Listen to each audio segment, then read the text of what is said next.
Ladies and gentlemen, it's finally, and I mean finally here, Cyberpunk 2077. We finally get to explore the urban invention that is Night City and all of its neon beauty. In 2077, they voted my city the worst place to live in America. But how does a city get so bad?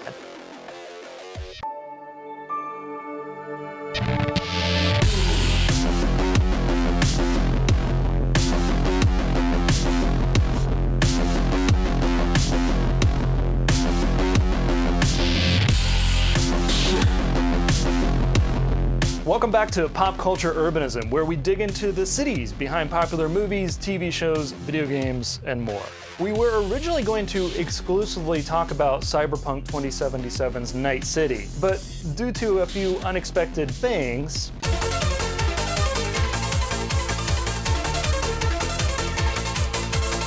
let's look broadly at the cyberpunk genre while we wait for CD Projekt Red to dig themselves out of the city-sized hole they've dug for themselves. Cyberpunk was first coined by Bruce Bathke in 1980 in a short story about teenagers who use technology to subvert and disrupt society.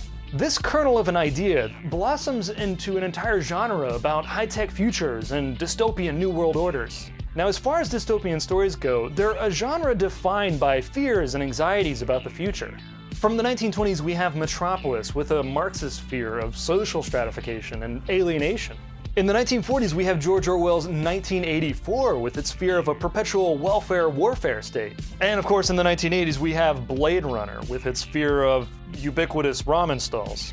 Cyberpunk has three main fears. First, the fear of endless urban growth with all the environmental degradation this is supposed to cause. Second is a fear of strangers, both in terms of foreigners and a fear of crime.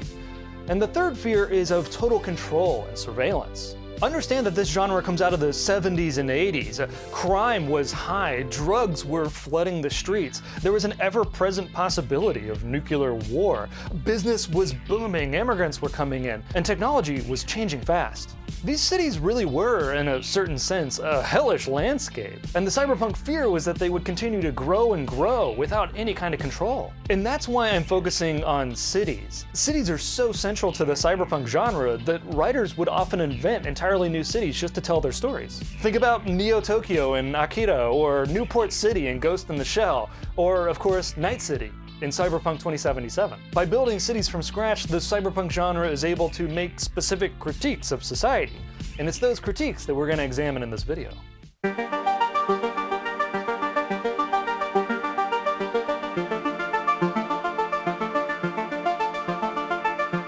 Take a look at this concept art from Night City.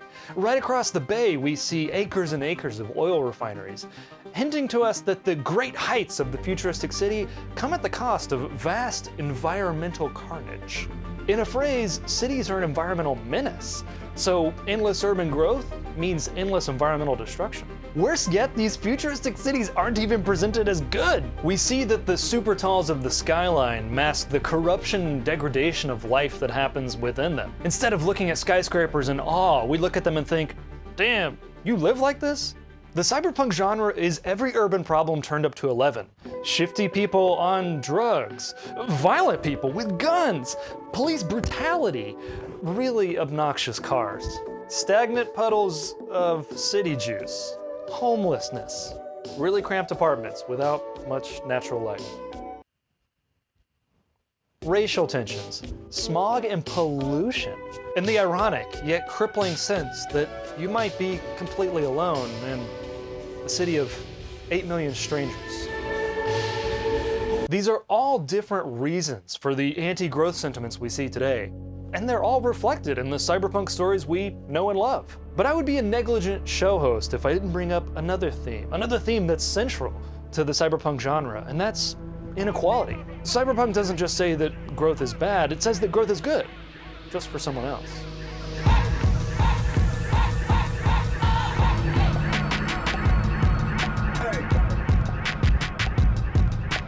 The world of Cyberpunk 2077 is carved up by large megacorporations. In fact, according to the lore of Cyberpunk 2077, the Night City City Council is literally voted on by the largest corporations.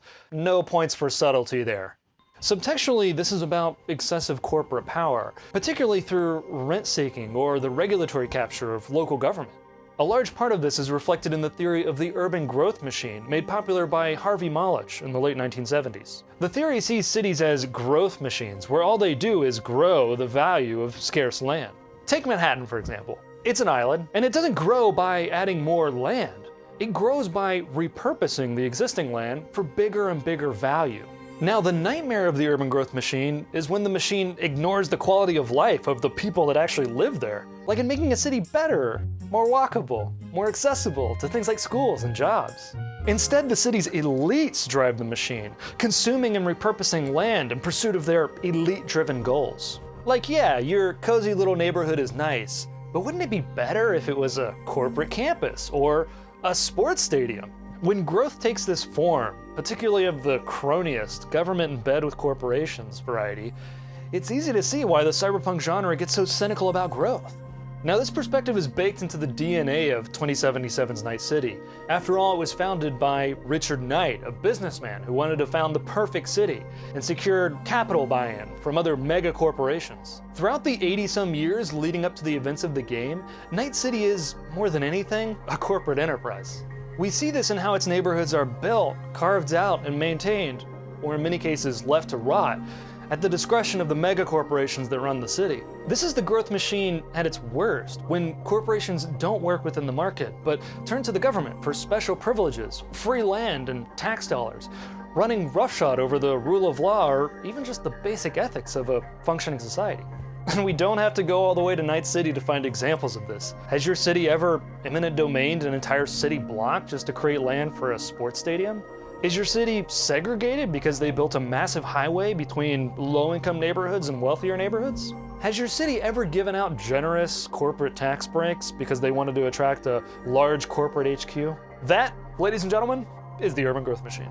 And there's no better example of this than Detroit, a massive city practically built around the interest of the auto industry. But true to form, when a city optimizes its growth around a few elite special interests, well, it lets down everyone who is not an elite.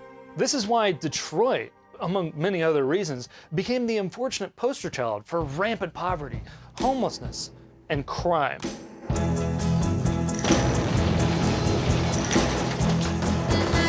I don't know what to do about the depression and the inflation and the Russians and the crime in the street. All I know is that first, you've got to get mad.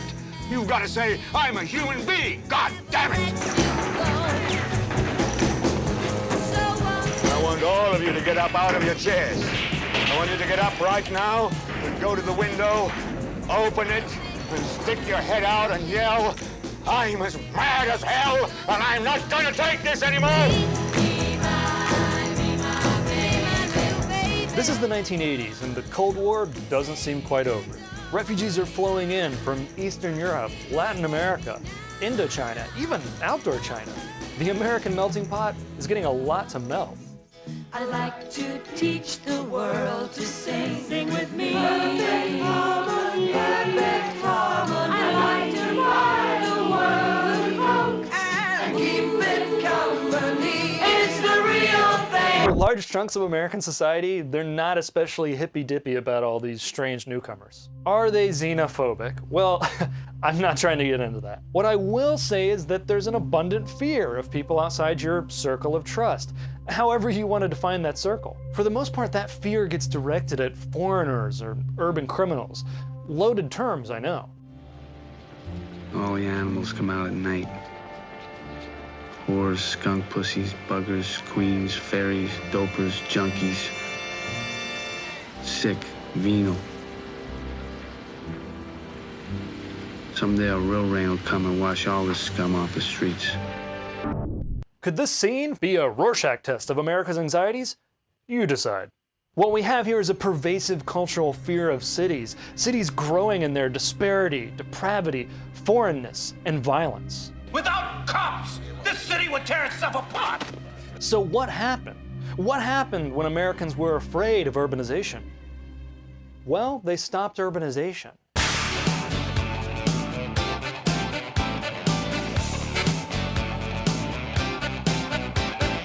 In the years since the 1970s, cities and towns across the country have found increasingly extreme ways to block urban growth. They put caps on the number of apartments that could be in any particular building. They separated commercial and residential uses. They put strict height limits on new buildings. They rebuilt the city around the car with ever wider streets and ever more parking. And they set up approval processes that made urban growth or technological innovation incredibly difficult. Today, you can barely put an e-scooter or an e-bicycle onto the road without the government throwing the book at you and making it incredibly difficult, let alone deploying flying cars. The ironic result of this is that many cities ended up with the homelessness, the excessive cost of living, the economic disparity, and the environmentally destructive sprawl of Night City, but in a form that just looks kind of boring. I mean, I've been in LA for months now, and I haven't seen one holographic sex robot yet. And believe me, I've been looking. I've also been looking for a duplex, which is simply a house divided in two.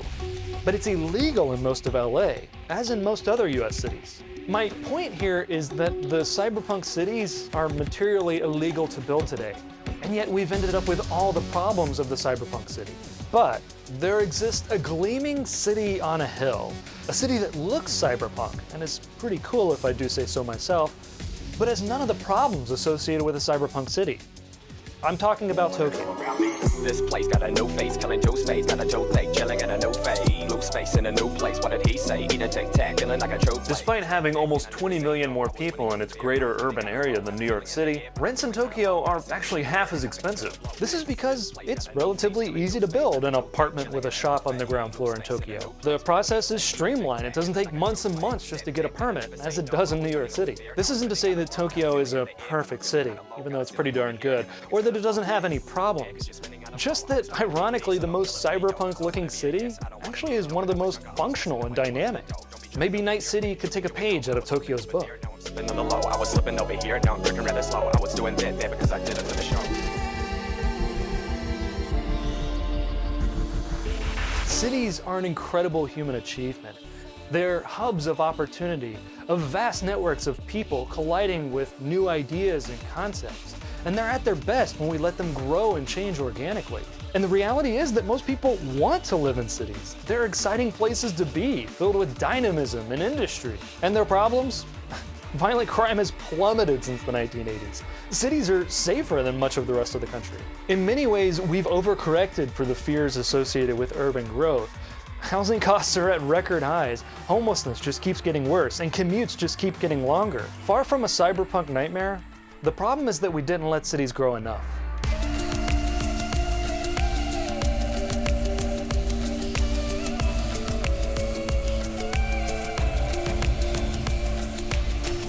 That's all for this episode of Pop Culture Urbanism. If you like what you saw, hit that like button. Don't forget to subscribe and hit the bell for notifications. And in the comments below, let us know. You're in a desert, walking across the sand. You see a tortoise flipped on its back, baking in the hot sun. And you're not helping it. Why is that?